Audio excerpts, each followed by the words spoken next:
मित्रांनो, सुख म्हणजे नक्की काय असतं? जयदीप आणि गौरीच्या पुनर्जन्माची कथा या मालिकेच्या आजच्या भागामध्ये आपण पाहणार आहोत की अधिराज हा नित्याला किडनॅप करून एका ठिकाणी घेऊन आलेला असतो. काही वेळानंतर नित्या शुद्धीवर येते. ती मोठ्यानेच ओरडत विचारत असते की कोण आहे तिकडे आणि मला इथे का घेऊन आलात? कोण आहे? तुम्हाला ऐकू येत नाही का? त्याच वेळेला अधिराज हा नित्याच्या समोर येतो. तर इकडे ईशान मोठ्यानेच आवाज देत नित्याचा शोध घेत असतो. अचानक पुन्हा एकदा लाईट येते. राजमा तिथे येते. ईशान विचारतो, नित्याला कुठे पाहिलत का? राजमा नकारार्थी मान डोलावते. त्याच वेळेला आता अण्णासुद्धा तिथे येतात आणि एवढा का आरडाओरडा करताय? नित्या मॅडम इथेच असतील असं म्हणतात. तेव्हा ईशान सांगतो, नित्या इथे कुठेच नाही आणि तुमच्याकडे सारखी काय लाईट जाते हो? तेव्हा अण्णा सांगतात की आता मेन स्विच बंद होता. तेव्हा ते ऐकून ईशान धक्क्यानेच विचारतो, अण्णा मेन स्विच बंद पडला होता की कोणीतरी पाडला होता? कारण मघाशी मला नित्याचा मोठ्याने ओरडल्याचा आवाज आला. त्यानंतर नित्या इथे कुठेच नाही. नक्की काहीतरी गडबड आहे. मला असं वाटतं कोणीतरी नित्याला किडनॅप करून घेऊन गेलं. ते ऐकून राजमाला तर मोठा धक्काच बसतो. अण्णा म्हणत असतात, नाही हो, इथे किडनॅपिंग वगैरे काही होत नाही. तेव्हा ईशान म्हणत असतो, इथं किडनॅपिंग होतं आणि हे सगळं ना अधिराजचं काम असणार, मला माहिती आहे. अण्णा म्हणत असतात, नाही हो, अधिराज असलं काहीच करणार नाही. तर ईशान विचारतो, मग कुठे आहे नित्या? तुम्ही आत्ताच्या आत्ता त्या अधिराजला फोन करा. तर इकडे अधिराजला समोर पाहताच नित्या धक्क्यानेच विचारते, तू मला इथे का घेऊन आलास? माझ्या जवळ येण्याचा प्रयत्न करू नकोस. तुला तर ना काल तिथेच मारायला हवं होतं. मी म्हणालं होतं ना, तुझ्यासारखे पुरुष असेच असतात. शेवटी तू तुझा खरा रंग दाखवलास. तेव्हा अधिराज हा नित्याच्या जवळ जात असतो. नित्या चिडूनच म्हणते, हे बघ, माझ्याजवळ येऊ नकोस हा. तेव्हा ती घाबरतच, कोणी आहे का, मला वाचवा, असं मोठमोठ्याने ओरडत असते. अधिराज मुद्दामच नित्याच्या जवळ जात असतो. तर दुसरीकडे अण्णा आणि ईशान वसुंधरा देवीच्या घराकडेच पळत येत असतात. ते पाहून रावसाहेब खुश होतो आणि आईडे, अगं त्या नित्या मॅडमची उचलबांगडी झाली बघ. ते बघ आपल्याकडेच पळत येत आहे असं म्हणत खुश होतो. तेव्हा आता ईशानला घाम फुटलेला असतो. वसुंधरा देवी मुद्दामच विचारते, काय काम आहे आणि एवढ्या रात्रीचं इथे का आलात? नित्या मॅडम कुठे आहेत? तेव्हा आता ईशान सांगतो की नित्या रेस्ट हाऊसवर नाहीये. तर आता वसुंधरा देवी मुद्दामच म्हणते, अहो, नित्या मॅडम कुठेतरी फिरायला गेल्या असतील. ईशान चिडूनच विचारतो, आता मी तिला जास्त ओळखतो का तुम्ही? अहो, अशा अनोळखी ठिकाणी मध्यरात्री ती कशाला बाहेर पडेल? मला तर असं वाटतं नित्याला कोणीतरी किडनॅप केलं असेल. तर वसुंधरा देवी मुद्दामच म्हणते, अहो, काय बोलताय तुम्ही हे? तुम्ही सोबतीला असताना नित्या मॅडमला कसं कोण किडनॅप करू शकतं? आणि आमच्या गावामध्ये असं काही होतच नाही. तर आता रावसाहेब मुद्दामच म्हणतो, आईडे, अगं एक व्यक्ती आहे असा आपल्या गावात. तर वसुंधरा देवी विचारतात, कोण? तर रावसाहेब म्हणतो, अधिराज. ते ऐकून ईशानला तर मोठा धक्काच बसतो. तर इकडे नित्या अजूनच मोठ्याने ओरडत विचारते, कोणी आहे का तिकडे, वाचवा मला. अधिराज म्हणतो, ए नित्या, कशाला आरडाओरडा करतेस? अगं, इथे काळं कुत्रंसुद्धा तुझ्या मदतीला आणि आपल्याला डिस्टर्ब करण्यासाठी येणार नाही.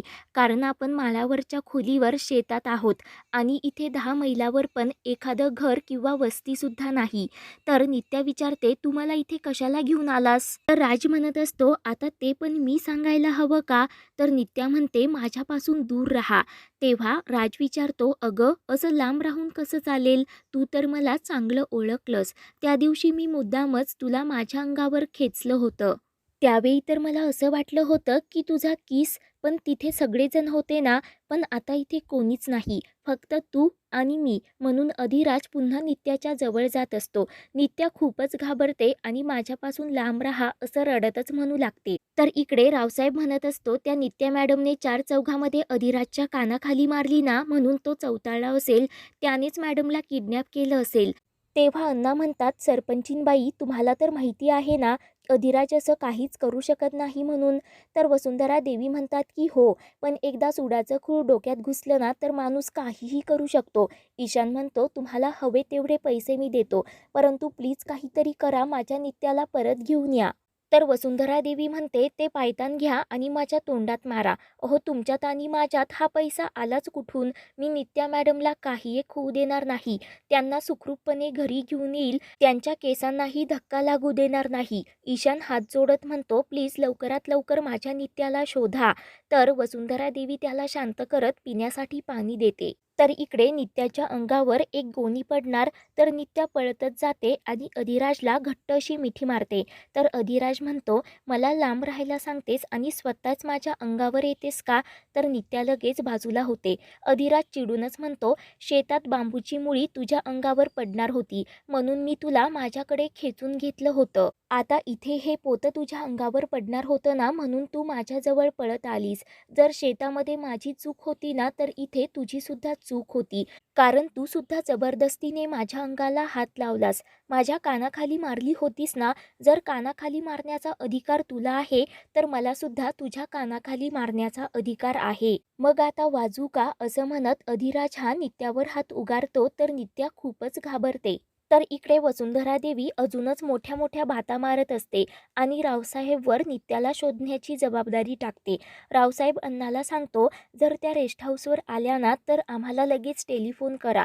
त्यानंतर वसुंधरा देवी आणि ईशान अधिराजच्या घरी नित्याची चौकशी करण्यासाठी निघतात. इकडे अधिराज चिडूनच नित्याला म्हणतो, तुझ्या अंगाला हात लावण्याची हौस नाही मला. तुला वाचवण्यासाठी मी ते सगळं काही केलं होतं आणि संधी मिळाली म्हणून अंगलटीला येणाऱ्यातला माणूस नाही मी. या मातीत मी लहानाचा मोठा झालो. या मातीने आमच्यावर असले संस्कार केले नाहीत. इथे तर येणाऱ्या प्रत्येक स्त्रीकडे आई आणि बहिणीसारखं बघायचं असं शिकवलं जातं. तू माझ्या कानाखाली मारली याचा मला राग नाही आला. उलट तू तुझ्या स्वाभिमानासाठी त्याच्यासाठी लढली याचा मला आनंद झाला.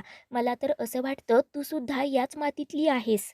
पण हे सगळं तू तिथे 4 लोकांमध्ये माझं ऐकून घेतलं नसतं. म्हणून मी तुला इथे एकांतात घेऊन आलो. इथे तुझ्याशिवाय माझ्याशिवाय दुसरं कोणीही नाही. आणि माझ्या मनात जर खरंच पाप असतं ना, तर तुझ्यासोबत मी इथे काहीही करू शकलो असतो. कारण इथे मला अडवायला कोणीही नव्हतं. माझ्यातल्या खऱ्या पुरुषाची तुला ओळख व्हावी ना, म्हणून मी तुला इथे घेऊन आलो. मला मान्य आहे की माझा हा मार्ग चुकीचा असू शकतो, परंतु तुझी चूक सुधारण्यासाठी मला ही चूक करावी लागली. आणि काळजी करू नका नित्या मॅडम, इथे आपण दोघेच नाही तर माझी बहीणसुद्धा आहे. त्याच वेळेला सावरी समोर येत म्हणते की हो, आणि ते पोतंसुद्धा मीच फेकलं होतं.